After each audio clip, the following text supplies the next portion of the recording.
جیسے یہ اس میں ہوا ہے، ایک ایف آئی آر میں ہوا ہے نا، لیکن وہ ایف آئی آر چھوٹی سی ہے، وہ 186 کی، وہ 188 کی، 144 کی خلاف ورزی 188 ہوتی ہے۔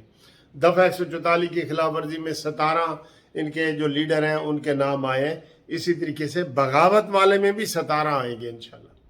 تو یہ ان کو میں کہہ رہا ہوں جو عقل مند ہے، عمران خان مرنے مارنے پہ تلا ہوا ہے، وہ کہتا ہے میرا آگے پیچھے کچھ نہیں ہے اور ہے بھی نہیں، اور انشاءاللہ ہوگا بھی نہیں اس کا، ٹھیک ہے۔ وہ کہتے ہیں نا، میں چلیں وہ اسلامی حوالے سے مثال نہیں دیتا، یہ انشاءاللہ تعالی اسی طریقے سے رہے گا، اب تاری رہے گا، اب تر۔ تو اس نے جو پلان بنائے ہیں نا وہ فیل ہو جائیں گے۔ پاکستان کے خلاف جو بھی پلان بنائے گا انشاءاللہ تعالی خیر ہو جائے گا، اس کے لوگ ہی نکل آئیں گے۔ جیسے وہ پورس کے ہاتھیوں والی جنگ آپ نے پڑھی ہے نا، کہ وہ آیا بڑے بڑے ہاتھی لے کے، تو آگے لوگ تھوڑے سے تھے، انہوں نے کہا جی ہاتھیوں نے تو ہمیں کچل دینا ہے، مست ہاتھی۔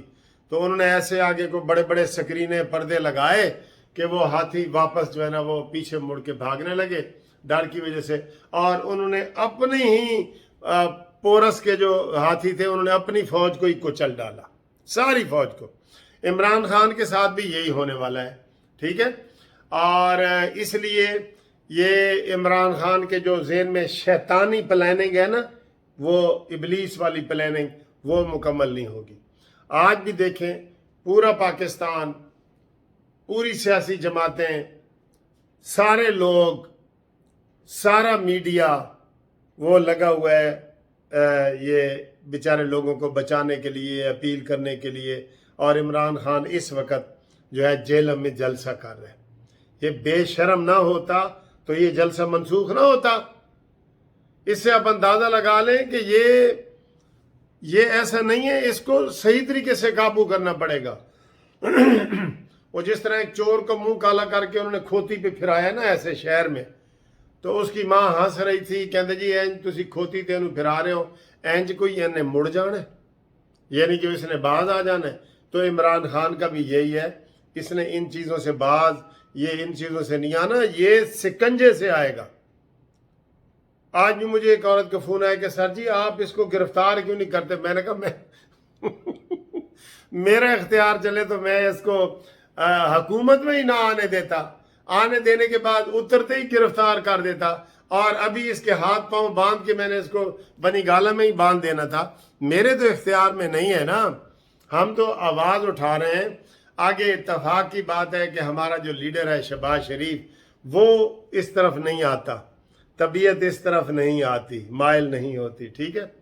وہ کہتے ہیں نا ہم تو مائل بکرم ہے کوئی سائل ہی نہیں، راہ دکھلائیں کسے کوئی راہ روے منزل ہی نہیں۔ اس طرف کوئی آتا نہیں تو ہم اس کو کیا کریں؟ وہ تو جس شہر میں بھی رہنا وہ تائے ہوئے رہنا۔ وہ ہمارے جو شہباز شریف صاحب ہیں وہ اس طرف نہیں آتے، ان کا مزاج نہیں بن رہا۔ ابھی تھا کبھی زمانے میں کہ میں جناب آصف علی زرداری تیرا پیٹ پھاڑ کے تجھ سے پیسے نکالوں گا، اور مائک گراتا تھا،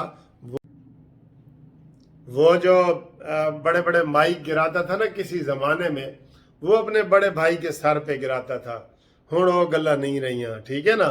اس لیے آج یہ بنا ہے، اور ہم یہ کہیں گے کہ جو عمران خان یہ سپریم کورٹ میں کیس چل رہا ہے حمزہ شہباز کا، پنجاب کا، اس کے لیے بھی لارجر بینچ بنایا جائے۔ بہت ضروری ہے، درخواستوں پہ درخواستیں دیں۔ حمزہ شہباز صاحب لندن سے واپس آئیں اور درخواستیں دیں۔ اللہ تعالیٰ آپ کے بیٹی کو صحت دے گا۔ آپ قوم کے لیڈر ہیں، قوم، یہ ساری قوم کی بیٹیاں آپ کی بیٹیاں ہیں، آپ کی بہنیں ہیں، آپ کے جو نا بڑی بزرگ جو خاتون ہیں آپ کی مائیں ہیں، آپ ان کے لیے میدان میں آئیں۔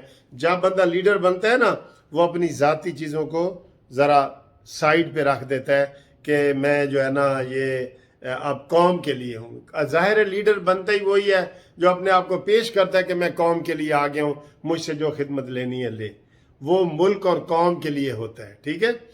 تو انشاءاللہ تعالی یہ اس کے لیے بھی لارجر بینچ بننا چاہیے، اور جو سپریم کورٹ میں وہ انہوں نے دائر کرنا ہے فارن فنڈنگ والے کیس کا ریفرنس، حکومت نے وہ ابھی تک نہیں کر رہے مجھے سمجھ نہیں آ رہی پھر مجھے غصہ آنے لگا ہے. چلے میں ادھر ہی آج ویڈیو ختم کرتا ہوں، کیونکہ انہوں نے نہ استعفے منظور کیے ہیں، نہ انہوں نے فارن فنڈنگ والا کیس سپریم کورٹ میں بھیجا ہے. مجھے غصہ آ رہا ہے، لیکن میں اپنے غصے کو کنٹرول کر کے آنکھیں بند کر کے ادھر ہی اپنی ویڈیو بند کر رہا ہوں. اوکے، خدا حافظ.